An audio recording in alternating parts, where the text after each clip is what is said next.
नमस्कार विद्यार्थी मित्रांनो, हवामानशास्त्राच्या अभ्यासामधला आकडेवारीवर आधारित एक महत्त्वाचा घटक आहे, तो आहे पृथ्वीचे औष्णिक संतुलन, heat budget of the earth. Budget कशाचं? हीट म्हणजे उष्णतेचं। साध्या सोप्या भाषेत पृथ्वीला किती उष्णता मिळाली आणि पृथ्वीने किती उष्णता गमावली आणि मग निव्वळ शिल्लक किती, याचा ताळेबंद म्हणजे heat budget of the earth. नीट लक्षात घ्या, जर आपण असं गृहीत धरलं की पृथ्वीला सूर्याकडून 100 एकक ऊर्जा मिळाली, किती? 100 एकक ऊर्जा मिळाली, तर त्यापैकी 35 एकक 35% इमिजिएटली वापर न होता माघारी जाते। का? मागच्या लेक्चरमध्ये आपण पाहिले पृथ्वीची भूधवलता, या पृथ्वीच्या भूधवलतेमुळे, आय रिपीट, पृथ्वीच्या भूधवलतेमुळे प्राप्त 100 एकक पैकी 35 एकक तात्काळ माघारी गेली। ओके, उरली किती? 65 एकक ऊर्जा, जिचा वापर पृथ्वी काही काळाकरता करते, ज्यामुळे पृथ्वीवरील सजीवांना आवश्यक अशा सगळ्या प्रक्रिया घडतात आणि मग ती उष्णता परत माघारी जाते। म्हणजे आलेल्या 100 एकक पैकी 35 एकक तात्काळ माघारी गेली भूधवलतेमुळे, उरलेली 65 जिचा पृथ्वीने काही काळ वापर केला आणि नंतर ती माघारी गेलेली आहे। सो 65 आणि 35, 100 माघारी गेली, आली किती? 100, गेली किती? 100। निव्वळ शिल्लक नेट हीट बॅलन्स किती? 0। आणि त्यामुळेच पृथ्वीवरील परिस्थिती ही सजीवांना जगण्यास उपयुक्त आहे। याला आपण म्हणतोय heat budget of the earth. त्या हीट बजेटमध्ये आपल्याला काय बघायचंय, तर जी 35 तात्काळ गेली ती कशी गेली, जी 65 वापरली ती कशासाठी वापरली आणि ती कशी माघारी गेली। चला तर ते बघूयात आपण। या चर्चेमधले आकडे आणि त्या आकड्यांची संबंधित प्रक्रिया यावर प्रश्न आलेले आहेत, त्यामुळे ते नीट समजून लक्षात ठेवा। बघा आता, हे आपण समजूयात वातावरणाची सर्वोच्च सीमा, आणि हे आहे आपलं भूपृष्ठ। भूपृष्ठ म्हणजे काय? तर लँड प्लस वॉटर। ओके, जमीन पाणी दोन्हीचा आपण इथं विचार करतोय। बघा आता काय झालेलं आहे, साधारणतः सूर्याकडून 100 एकक ऊर्जा आलेली आहे, बरोबर। आता ही जी 100 एकक ऊर्जा आली, या 100 एकक ऊर्जेपैकी काही ऊर्जा किरण थेट भूपृष्ठापर्यंत पोहोचले, नॉन स्टॉप पोहोचले। ह्या सगळ्या ऊर्जा किरणांचं स्वरूप कसं आहे, तर ह्या लघु लहरी आहेत, शॉर्ट वेव्ह रेडिएशन, त्यांची तरंगलांबी कमी आहे। सो या भूपृष्ठाला मिळाले 34 एकक मिळाले, म्हणून आपण त्याला म्हटलं प्लस। तसंच येणाऱ्या किरणांपैकी काही किरणांचं काय झालंय, विकिरण, म्हणजे ते असे धुलीकणांना धडकत धडकत भूपृष्ठापर्यंत पोहोचले, भूपृष्ठाने त्यांचं शोषण केलं। सो भूपृष्ठाला किती मिळाले?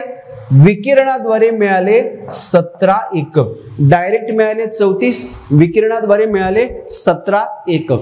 तसंच काही किरण हे लघु लहरींच्या स्वरूपातले असून सुद्धा त्यांचं शोषण वातावरणाने केलं, किती? 14 एकक। नीट समजून घ्या, लघु लहरींचं शोषण वातावरणातील घटक करू शकत नाहीत, वायुरूप घटक करू शकत नाहीत। मग ह्यांना कोणी शोषून घेतलं, तर वातावरणातील स्थायू द्रवरूप घटकांनी त्यांचं शोषण केलं। सो आता नीट लक्षात घ्या, आपल्या पृथ्वीला मिळाली ऊर्जा कशी मिळाली, किती मिळाली ते आपण लक्षात घेऊयात।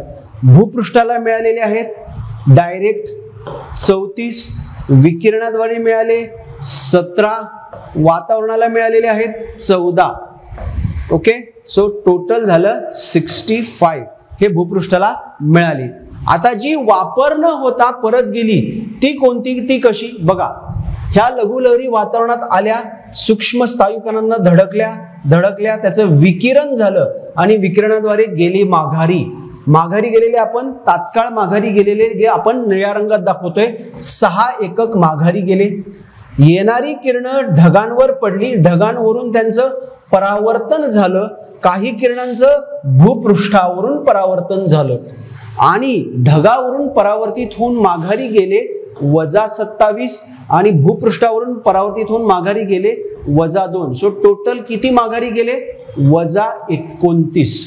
आता हिशोब करा, 29 माघारी गेले परावर्तनाद्वारे, 6 माघारी गेले विकिरणाद्वारे, 29 आणि 6 35 एकक ऊर्जा तात्काळ माघारी गेली, वापर न होता, जिला आपण संबोधतोय पृथ्वीचा अल्बेडो. हे 35 गेले याचा आता विचार करायचा नाही. आता विचार करायचा आहे या 65चा ते कसे परत जातील. या 65 पैकी भूपृष्ठाकडे किती आहे? 51. 34 आणि 17. 51 भूपृष्ठाकडे, 14 वातावरणाकडे. बघा आता हे कसे परत जातील ते. साधा सोपा मुद्दा आहे, नीट लक्षात घ्या. हे जे भूपृष्ठ तापलेलं आहे, हे तापलेलं भूपृष्ठ उष्णता उत्सर्जित करतं. कशाच्या स्वरूपामध्ये? तर लॉंग वेव्स म्हणजे दीर्घ लहरींच्या स्वरूपात. किती एकक ऊर्जा चालली? 23 एकक किरण चाललेली आहेत. त्यापैकी 17 एकक नॉन स्टॉप वातावरणाच्या बाहेर गेले. अरे निघाले तर 23 होते, मग 17च कसे काय गेले? त्यापैकी 6ला अडकवलं. कोणी अडकवलंय? बघा, वातावरणामध्ये 6 एकक दीर्घ लहरी लॉंग वेव्ह शोषल्या. कोण करणार हे? तर यांना अडवणार आहे नैसर्गिक हरितगृह वायू.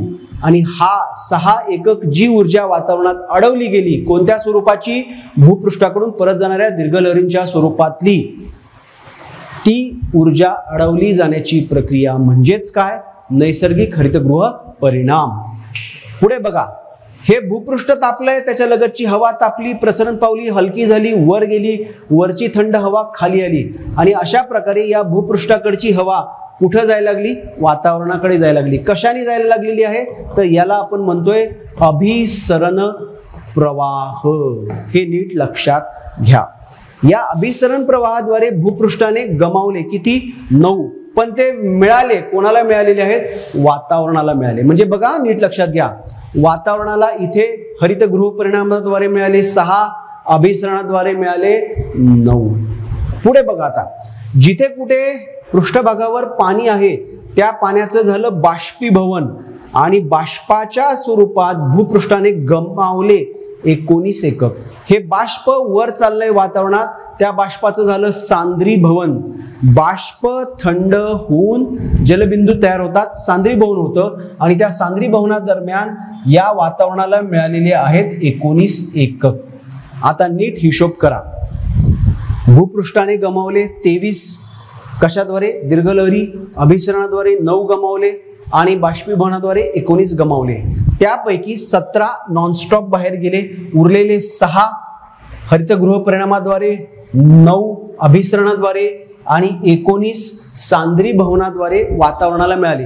म्हणजे आता इथे वातावरणाला किती मिळाले? बघा, 6 मिळालेले आहेत, हे 9 मिळालेले आहेत आणि हे 19 मिळालेले आहेत. क्लिअर? प्लस वातावरणाकडे आधी होते, किती होते? हे 14 वातावरणाकडे ऑलरेडी होते. सो हे 14 पण त्यात आपण ऍड केले. सो आता टोटल झालेली आहे 48. हे 48 एकक वातावरणाद्वारे बाहेर उत्सर्जित झाले. सो वातावरणाने गमावले 48 आणि डायरेक्ट भूपृष्ठाने गमावलेत 17. सो इथे गमावले गेलेली टोटल काय? 48 आणि 17.